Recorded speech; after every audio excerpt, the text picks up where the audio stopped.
Hello everyone, welcome to Shikhar core. Today we will study electoral politics. आज हम पढ़ेंगे इसका इंट्रोडक्शन इलेक्टोरल पॉलिटिक्स का. This chapter explains why elections are important and how they are conducted in a democracy. ये जो chapter है electoral politics, ये explain करता है कि किस तरीके से इलेक्शंस हमारे लिए इम्पोर्टेंट हैं और ये कंडक्टेड कैसे होते हैं एक डेमोक्रेटिक कंट्री के अंदर, एक डेमोक्रेसी के अंदर.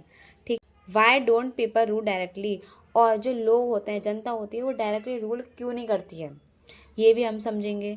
इन a democracy it is not possible for all people to run the government directly, so the people choose representatives leaders who govern on their behalf.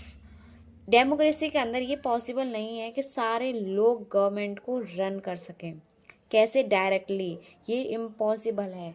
सारे 140 प्लस करोड़ की जनसंख्या डायरेक्टली रूल नहीं कर सकती है. This is impossible. इसीलिए लोग जो होते हैं वो चूज़ करते हैं अपने रिप्रेजेंटेटिव्स को, मतलब अपने लीडर्स को, रूलर्स को, जो गवर्न करते हैं लोगों के बिहाफ्स पे, लोगों के लिए जो है पॉलिसीज़ वगैरह बनाते हैं, उनके वेलफेयर्स के बारे में सोचते हैं, लोगों के विल्स के अकॉर्डिंग जो है काम करते हैं.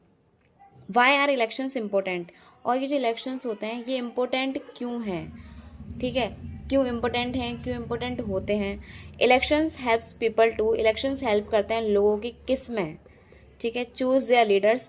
इलेक्शंस हेल्प करते हैं लोगों की कि वो अपने लीडर्स को चूज़ कर सकते हैं, जिसको भी पसंद करते हैं, जिसको भी वोट देना चाहते हैं, जिसकी वो गवर्नमेंट बनाना चाहते हैं, वो उनको चूज़ कर सकते हैं bye the elections.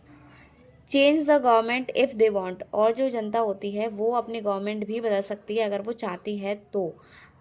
Remove leaders who do not work properly, और ये अपने लीडर्स को भी रिमूव कर सकते हैं. कब? After 5 years. अगर वो काम सही से नहीं करता है और लोगों को उसका काम पसंद नहीं आता है तो लोग यहाँ पे चेंज भी कर सकते हैं अपने लीडर्स को. वही है, सेम, दोनों का मतलब सेम ही है कि आप अपनी गवर्नमेंट भी चेंज कर सकते हैं, लीडर्स अगर आपको पसंद नहीं आ रहा है तो, बाय द इलेक्शंस.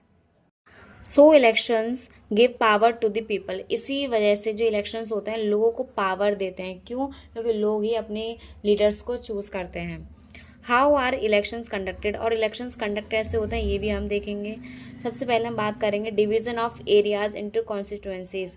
तो जो एरियाज़ होता है उसको छोटे छोटे पार्ट्स में डिवाइड कर दिया जाता है, छोटे छोटे एरियाज़ में उसको डिवाइड कर दिया जाता है, उसको हम बोलते हैं कॉन्स्टिट्यूएंसीज. और इस हर एक कॉन्स्टिट्यूएंसी से यहाँ से एक रिप्रेजेंटेटिव्स खड़ा होता है जिसको हम चूज़ करते हैं. सिलेक्शन ऑफ कैंडिडेट्स, और यहाँ से हम अपने कैंडिडेट्स को सेलेक्ट करते हैं जिसको भी अपना रूलर बनाना चाहते हैं. इलेक्शंस कैंपेन, और ऐसे हमने देखा है कई सारी पार्टीज़ अपने कैंपेन्स वगैरह निकालते हैं. वोटिंग होती है, counting of votes and results, और देखो काउंटिंग्स भी होती है वोट्स की, और फिर उसके बाद क्या होता है, रिजल्ट आता है. What makes an elections fair, ऐसी क्या चीज़ें हैं जो इलेक्शंस को फेयर बनाती हैं in a country. An election is called free and fair when, एक इलेक्शन फ्री एंड फेयर जब कहलाएगा जब कंट्री के अंदर everyone gets the right to vote, सबको इक्वल राइट मिलेगा वोट देने का, ठीक है, बिना किसी डिस्क्रिमिनेशंस के, और हर एक वोट की हर एक ही वैल्यू होगी. There is no pressure no fear, और लोगों के ऊपर कोई भी प्रेशर नहीं होना चाहिए, कोई किसी का भी दबाव नहीं होना चाहिए, किसी का भी डर नहीं होना चाहिए. The process is honest and transparent, और ये जो प्रोसेस है ना ये ऑनेस्ट होना चाहिए और ट्रांसपेरेंट होना चाहिए, मतलब हर चीज़ लोगों के सामने होनी चाहिए. ऐसा नहीं है कि हम रिजल्ट मतलब जीतने वाला कोई और था और जीत कोई और गया, तो सब चीज़ ट्रांसपेरेंट होनी चाहिए और ईमानदारी से होनी चाहिए. रोल ऑफ इलेक्शन कमीशन, अब यहाँ पे इलेक्शन कमीशन का क्या रोल आता है.